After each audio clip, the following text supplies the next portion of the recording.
Hello friends, कैसे हैं आप लोग। आज हम स्टार्ट करेंगे क्लास 9 सिविक्स का थर्ड चैप्टर इलेक्टोरल पॉलिटिक्स। हर एक मॉड्यूल की कमेंट्री को ध्यान से सुनिएगा और सारे क्वेश्चंस लिख कर सॉल्व कीजिएगा। हम आपको अश्योर करते हैं कि इस मेथड से आपका लेसन जल्दी से जल्दी कम टाइम में रेडी हो जाएगा। तो आज हम स्टार्ट करेंगे module 1 of the chapter electoral politics. तो फ्रेंड्स, जो भी कंट्री में प्राइम मिनिस्टर इलेक्ट होते हैं या फिर स्टेट के चीफ मिनिस्टर इलेक्ट होते हैं, कौन चुनता है इन लोगों को? कभी सोचा है? और कैसे चुना जाता है इन लोगों को? तो फ्रेंड्स, अगर प्राइम मिनिस्टर की बात करें या चीफ मिनिस्टर की या अपने एरिया के मेयर की बात करें, ये सभी लोग चुने जाते हैं इलेक्शन से। जी हाँ, इलेक्शन से यानी चुनाव से। इलेक्टोरल पॉलिटिक्स में हम बात करेंगे कि इलेक्शंस की नीड क्यों होती है और ये इलेक्शंस आखिर होते कैसे हैं। आज हम इस यूनिट में पढ़ेंगे why do we need elections, what makes an election democratic and is it good to have political competition. तो फ्रेंड्स, इंडिया एक डेमोक्रेटिक कंट्री है, ये तो आपको पता ही है। डेमोक्रेसी भी आप जानते हैं किसे कहते हैं, आपने फर्स्ट चैप्टर में पढ़ा था। चलिए आपको फिर से बताते हैं कि डेमोक्रेसी यानी कि एक ऐसी फॉर्म ऑफ गवर्नमेंट जहां रूलर्स या लीडर्स को लोग चुनते हैं। जी हाँ, वहां के लोग चुनते हैं। So friends, democracy is a form of government in which the rulers are elected by the people. बिल्कुल ठीक। तो फ्रेंड्स, जो इंडिया है वो है एक डेमोक्रेटिक कंट्री जहां लोगों का राज है। जी हाँ, there is people's rule in India, क्योंकि यही लोग हैं जो सिटीजन्स हैं इंडिया के, यही लोग चुनते हैं कि कौन इस देश को चलाएगा और कौन पावर में होगा। फ्रेंड्स, इंडिया एक बहुत बड़ी कंट्री है, यहाँ इतने सारे सिटीजन्स हैं, तो छोटी बड़ी जो भी प्रॉब्लम्स होती हैं उनको सारे सिटीजन्स अगर बैठ जाएं कि भाई चलिए सॉल्व कर देते हैं प्रॉब्लम, तो ये नहीं हो पाएगा, क्योंकि इतनी बड़ी कंट्री, इतने लोग, तो एक साथ मिलके कोई प्रॉब्लम सॉल्व करना या कोई भी चेंज लाना मुमकिन नहीं है। इसको एक एग्जाम्पल से समझते हैं। सपोज आपके क्लास में जितने भी बच्चे हैं उन सबको एक बास्केटबॉल कोर्ट चाहिए। वो कह रहे हैं कि भाई प्लेग्राउंड तो है, लेकिन अगर एक बास्केटबॉल कोर्ट भी हो तो सबको बहुत इंटरेस्ट है कि वो बास्केटबॉल खेलना चाहते हैं, तो एक कोर्ट बनवाना चाहते हैं वो स्कूल में। तो क्लास में टोटल 50 बच्चे हैं, तो सभी की एक ही सोच है कि भाई ये अगर होगा तो अच्छा रहेगा। तो वो लोग सोचते हैं कि चलिए क्लास टीचर के पास जाते हैं और बोलते हैं उनको कि ये अगर हो जाए तो सब बहुत खुश होंगे। तो इसके लिए अगर सारे के सारे 50 बच्चे टीचर के पास चले जाते हैं और एक साथ जोर जोर से बोलने लगते हैं या फिर एक ही आवाज में बोलने लगते हैं, क्या आपको लगता है कि टीचर समझ पाएगी कि ये सारे बच्चे बोल क्या रहे हैं, चाहते क्या हैं? इससे बेटर ये नहीं होगा कि अगर सारे बच्चे एक रिप्रेजेंटेटिव चुन लें और भाई उसको इसका रिस्पॉन्सिबल बना दे कि भाई तुम हमारी बात जाओ टीचर या फिर प्रिंसिपल को, जिसको भी कन्वे करनी है वो बोलो। तो इससे क्या होगा, अगर एक बच्चा जाएगा बात करने पूरी क्लास की तरफ से, तो टीचर या प्रिंसिपल को बहुत अच्छे से समझ आएगा कि आखिर अच्छा बास्केटबॉल कोर्ट की बात हो रही है, तो बिल्कुल इस पे काम किया जाएगा। तो आप समझे कि कैसे एक क्लास रिप्रेजेंटेटिव चुनने से बहुत सारी मुश्किलों का हल हो गया। तो फ्रेंड्स, इन अ सेम मैनर एक देश के सभी सिटीजन, सभी नागरिक मिलकर कुछ रिप्रेजेंटेटिव्स चुनते हैं जो मिलकर देश को चलाते हैं। फ्रेंड्स, देश को चलाने के लिए हमें लीडर्स बड़े छोटे हर लेवल पर चाहिए होते हैं। मतलब नेशन के लिए तो चाहिए, स्टेट्स के लिए, पंचायत के लिए, सभी लेवल पर, छोटा बड़ा कोई भी लेवल हो, वहां पे लीडर्स की हमें जरूरत होती है। फ्रेंड्स, ये जो भी रिप्रेजेंटेटिव्स या लीडर्स होते हैं वो सिटीजन्स या जो भी लोग हैं कंट्री के, इनके पसंद के होने चाहिए, बिल्कुल इनके चॉइस के होने चाहिए। कोई भी इंडिविजुअल अगर बहुत ज्यादा, सपोज बहुत अमीर है, बहुत रिच है या बहुत ज्यादा एजुकेटेड है, तो ये ऐसे फैक्टर्स को बिल्कुल मतलब नजरअंदाज कर देंगे हम, क्योंकि सबसे मेन पॉइंट है कि लोगों को पसंद है कि नहीं, लोगों की सहमति है कि नहीं, इन सब फैक्टर से, एजुकेशन, मनी, इनसे कोई फर्क नहीं पड़ता। और इन सब रीजन से हम किसी को लीडर भी नहीं बना सकते। पावर में वही आएगा, लीडर या रिप्रेजेंटेटिव वही बनेगा जिसे लोग पसंद करेंगे और जिसे लोग चुनेंगे इलेक्शंस के थ्रू। फ्रेंड्स, इलेक्शंस लोगों को चॉइसेस भी देता है सिलेक्ट करने के लिए, इलेक्ट करने के लिए लोगों को बहुत चॉइसेस भी देता है इलेक्शंस। सपोज फ्रेंड्स, आपकी क्लास में एक मॉनिटर चुनने के लिए इलेक्शन होगा, ठीक है। तो मॉनिटर डिसाइड होना है और मॉनिटर बनने के लिए 3 बच्चों ने भाई अपना नाम लिखवा दिया। एक है हमारी सना हो गई, स्वाति और विपिन। समझ लेते हैं कि ये 3 बच्चे हैं जिन्होंने क्लास मॉनिटर बनने के लिए इलेक्शंस में अपना नाम लिखवा दिया। अब इन तीनों की अलग अलग क्वालिटीज है।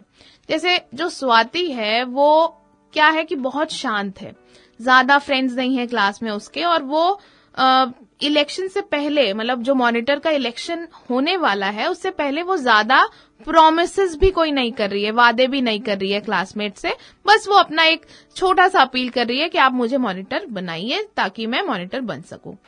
वहीं अगर हम बात करें विपिन की, तो विपिन एक बहुत फ्रेंडली लड़का है, सभी टीचर से भाई जान पहचान है, प्रिंसिपल को भी जानता है, मतलब बहुत फ्रेंडली लड़का है। वो बहुत ज्यादा कॉम्पिटिशन्स में पार्ट लेता है, स्पोर्ट्स में पार्ट लेता है, और ये अश्योर कर रहा है, सबको बोल रहा है क्लासमेट्स को कि भाई मुझे अगर मॉनिटर बनाओगे तो मैं बास्केटबॉल कोर्ट जो बनवाना था, याद है आपको, वो मैं जरूर बोल के बनवाऊंगा। और साथ ही क्लासमेट्स जो भी उसके फ्रेंड्स हैं, जो भी क्लासमेट्स हैं, उनको जितनी भी एक्स्ट्रा करिकुलर एक्टिविटीज होती हैं, स्पोर्ट्स हो गया, म्यूजिक हो गया, उसमें वो पूरी हेल्प करेगा। तो ये विपिन वादा कर रहा है। साथ में जो सना है वो बहुत ज्यादा स्टूडियस है और बहुत ज्यादा हार्ड वर्किंग है, तो वो सबको ये वादा कर रही है कि भाई मुझे मॉनिटर बनाओ और सबको मैं स्टडीज में हेल्प कर दूंगी, सबकी पढ़ाई में मैं हेल्प करूंगी और रिजल्ट बहुत अच्छा आएगा। अब जितने बाकी बच्चे हैं, ये 3 तो हो गए इलेक्शंस के लिए खड़े हो गए, अब जितने बाकी बच्चे हैं क्लास में, उनको इन तीनों में से एक को चुनना है। इलेक्शंस के थ्रू वोट करेंगे और एक मॉनिटर चुनेंगे। अब जैसे जिसकी क्वालिटीज जिसको पसंद है उसके हिसाब से वो वोट डालेगा और उसी को क्लास मॉनिटर बनाया जाएगा। तो हमने आपको बताया कि इलेक्शंस लोगों को चॉइस देता है, तो इस तरह की कुछ चॉइसेस देता है रिप्रेजेंटेटिव्स के थ्रू, ताकि जिसको जो पसंद आए उसको वो वोट कर दे।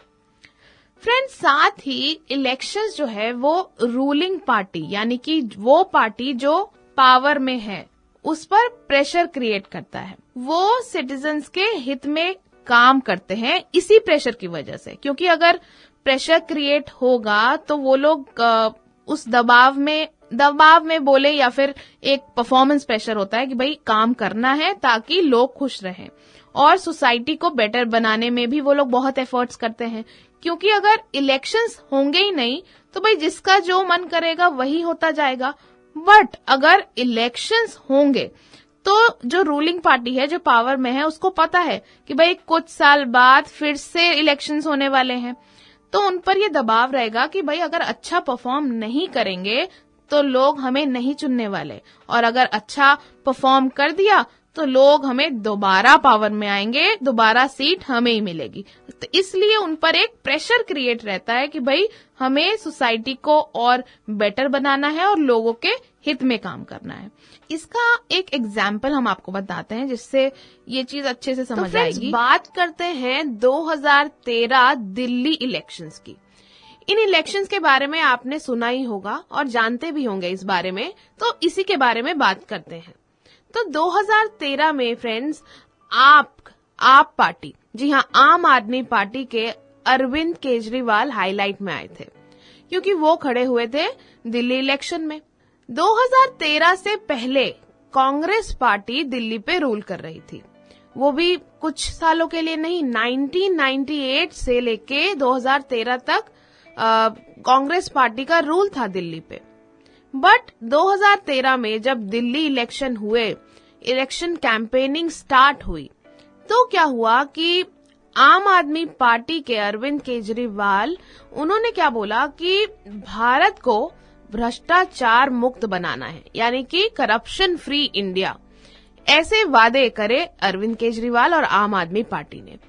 तो इन वादों से क्या हुआ कि जो जनता थी वो बहुत ज्यादा प्रभावित हुई, यानी कि बहुत ज्यादा इम्प्रेस हो गई, और इसी आइडिया पर इस पार्टी को बढ़ चढ़कर वोट्स भी मिले और दिल्ली के नए सीएम बने अरविंद केजरीवाल। तो इससे क्या हुआ कि आम आदमी पार्टी रूलिंग पार्टी बन गई और कांग्रेस, जो कि इतने सालों से रूल कर रही थी दिल्ली पर, वो पावर से हट गई। तो इससे हमें क्या पता चलता है कि कोई गारंटी नहीं होती।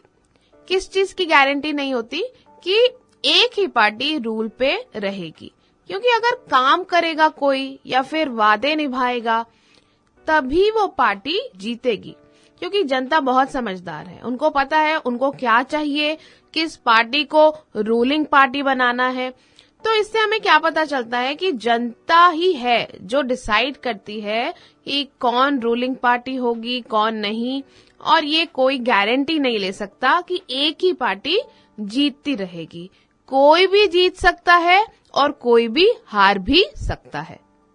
और ये सब कौन डिसाइड करता है, किस पे डिपेंड करता है? ये सब डिपेंड करता है लोगों पर, साथ ही पार्टीज ने कैसा परफॉर्म किया है। इतने जो साल बीत गए इलेक्शन से पहले, उसमें जो परफॉर्मेंस है पार्टी का प्लस लोगों का जो व्यू है, इन सब पे निर्भर करता है कि भाई कौन इलेक्शंस जीतेगा। तो friends, all citizens cannot take decisions together, therefore they elect representatives on their behalf to rule a country. Plus, elections ensure that the leaders are chosen by the people. Elections give choices to people. Along with this, elections build performance pressure on ruling parties. तो friends, आगे बढ़ते हैं और जानते हैं कि what makes an election democratic. अभी हमने जाना कि भाई हमें इलेक्शंस की जरूरत क्यों है, why do we need elections. अब हम जानेंगे कि इलेक्शन को हम डेमोक्रेटिक कब कह सकते हैं। हम ये तो जानते हैं कि भाई इंडिया एक डेमोक्रेटिक कंट्री है, बट क्या हम श्योर हैं इस बात के लिए कि जो हमारे यहाँ इलेक्शंस हो रहे हैं वो भी डेमोक्रेटिक है?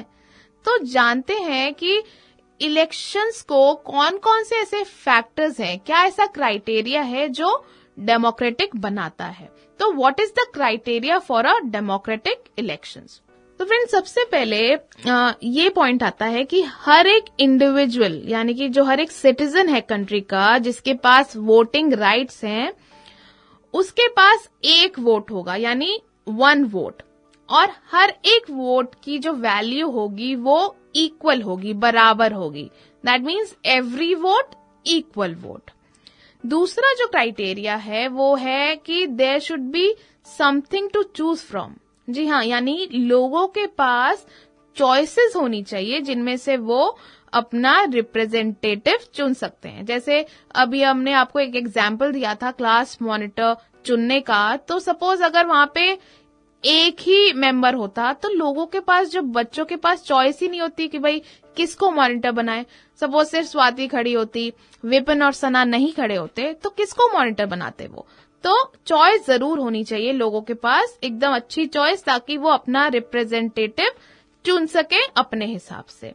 प्लस जो थर्ड क्राइटेरिया है फ्रेंड्स, वो ये है कि इलेक्शंस रेगुलर इंटरवल्स पर होते रहने चाहिए। जैसे कि इंडिया में हर 5 साल में जनरल इलेक्शंस होते हैं, आपको पता ही है। तो ऐसे ही जो इलेक्शंस हैं वो रेगुलर इंटरवल्स पे होनी चाहिए, क्योंकि इससे क्या होगा, जो भी रूलिंग पार्टीज होंगी उनको पता रहेगा कि भाई हमें अच्छा सा परफॉर्म करना है इन सालों में, ताकि लोग हमें फिर से पावर में लाएं। चौथा क्राइटेरिया ये होगा फ्रेंड्स कि लोगों ने जिसको भी चुना है, यानी कि लोगों की जो पसंद है, जीत उसी की होनी चाहिए। ये नहीं कि भाई लोगों की ये पसंद नहीं है, लोगों ने इसको वोट नहीं किया तब भी वो कैंडिडेट जीत गया। नहीं, लोगों की पसंद और लोगों की चॉइस से ही रिप्रेजेंटेटिव लीडर चुना जाएगा। प्लस जो 5th क्राइटेरिया है, जो लास्ट क्राइटेरिया है, वो ये है कि जो भी इलेक्शंस हैं वो बिल्कुल फ्री और फेयर होने चाहिए, मतलब विदाउट एनी बायस, विदाउट एनी डिस्क्रिमिनेशंस होने चाहिए। जो वोटर्स हैं उन पर कोई प्रेशर ना रहे, दबाव ना रहे, उनको कोई लालच ना दिया जाए कि भाई मुझे वोट दो, मैं तुम्हें ये दूंगा, ये इतने पैसे दूंगा। ऐसा बिल्कुल कुछ भी ब्राइबरी टाइप कुछ नहीं होना चाहिए। प्लस सिटीजन्स जो हैं उनको बिल्कुल फ्री माइंड से अपनी पसंद से वोट करना चाहिए विदाउट एनी प्रेशर। तो इसको एक बार अच्छे से रिवाइज कर लेते हैं, क्योंकि ये इंपॉर्टेंट भी है कि what is the criteria for a democratic election. तो number 1, everyone should have one vote and every vote should have equal value. Number 2, voters should have choices to choose from. Number 3, elections must be held regularly after every few years. Number 4, the candidate preferred by the people should get elected and come to power. Number 5, elections should be conducted in a free and fair manner. तो ये तो friends आपने जान ही लिया कि elections को हम democratic कब कह सकते हैं। ठीक है, अब आगे बढ़ते हैं और जानते हैं कि is it good to have political competition. क्या पॉलिटिकल कंपटीशन होना चाहिए? बिल्कुल होना चाहिए। अगर पॉलिटिकल कंपटीशन रहता है तो जो रूलिंग पार्टी है यानी जो पावर में है उन पर प्रेशर रहता है कि अच्छा परफॉर्म करना है, अच्छा काम करना है, सोसाइटी को डेवलप करना है और लोगों के हित में काम करना है। वैसे तो फ्रेंड्स हर पॉलिटिकल लीडर और पार्टी का मेन एम यही होना चाहिए कि भाई देश की सेवा हो, लोगों का हित हो, लोगों को जो भी उनके डिमांड्स हैं, जो भी उनके एक्सपेक्टेशन है वो फुलफिल हो। बट फ्रेंड्स ऐसा मेजॉरिटी में नहीं देखा जाता कि सारे लीडर्स और सारी पार्टीज यही कर रहे हो, क्योंकि अधिकतर क्या देखा जाता है, जो लीडर्स या पार्टीज हैं वो अपनी ग्रोथ में ज्यादा ध्यान देते हैं और अपने फायदे के बारे में ज्यादा सोचते हैं। पर अगर पॉलिटिकल कंपटीशन है तो उन पर भी अच्छा परफॉर्म करने का प्रेशर डाला जा सकता है कि भाई अगर तुम लोग परफॉर्म करोगे तो इलेक्शंस में अच्छा रिजल्ट तभी आएगा। फॉर एग्जाम्पल फ्रेंड्स एक एग्जाम्पल से इसको समझ लेते हैं कि क्या पॉलिटिकल कंपटीशन एक रोल प्ले करता है। सपोज फ्रेंड्स आपकी लोकेलिटी में एक आइसक्रीम पार्लर है जहां बहुत अच्छी और टेस्टी आइसक्रीम्स मिलती हैं। तो वहां पे कई लोग जाते हैं, आपके लोकेलिटी के आप लोग भी जाते हैं, और आइसक्रीम पार्लर में लोग जाते हैं तो भाई काफी प्रॉफिट भी होता है उनका। बट कुछ मंथ्स के बाद क्या होता है, इस आइसक्रीम पार्लर की जो क्वालिटी है आइसक्रीम्स की वो बहुत बुरी हो जाती है। धीरे धीरे एकदम बेकार टेस्टी आइसक्रीम्स नहीं मिलती, बहुत महंगे कर देते हैं प्राइसेस। तो इस तरह की कुछ दिक्कतें आने लगती हैं। तो फ्रेंड्स अगर इस आइसक्रीम पार्लर के आसपास दूसरा कोई आइसक्रीम पार्लर नहीं है तो लोगों के पास कोई ऑप्शन तो होगा नहीं, वहीं जाना पड़ेगा। अगर आइसक्रीम खाने का मन है तो और कोई ऑप्शन ही नहीं है तो वहीं जाना पड़ेगा, चाहे कैसी भी आइसक्रीम मिलती हो। बट अगर वहां लोकेलिटी में और भी आइसक्रीम पार्लर्स हैं तो लोग दूसरे आइसक्रीम पार्लर में जाएंगे और उनको ट्राई करेंगे, नए ऑप्शंस को ट्राई करेंगे। तो इससे हमें क्या पता चला कि दूसरे आइसक्रीम पार्लर की वजह से जो पहली आइसक्रीम पार्लर है वो अपनी क्वालिटी को सुधारेगा, क्योंकि अगर वो नहीं सुधारता तो क्या होगा, आइसक्रीम पार्लर बंद हो जाएगा, लोग वहां जाएंगे नहीं और प्रॉफिट होगा नहीं तो आइसक्रीम पार्लर बंद हो जाएगा। तो अगर उसको बंद नहीं करना, बचना है तो उसको अपनी क्वालिटी पे वर्क करना होगा, काम करना होगा। अब समझ आया कि पॉलिटिकल कंपटीशन भी क्वाइट सिमिलर है।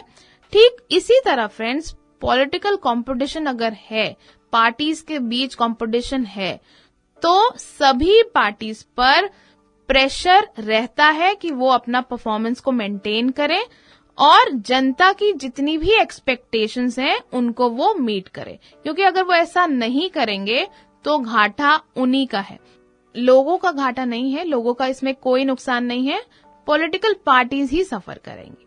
तो फ्रेंड्स ये था हमारा first module of the chapter electoral politics.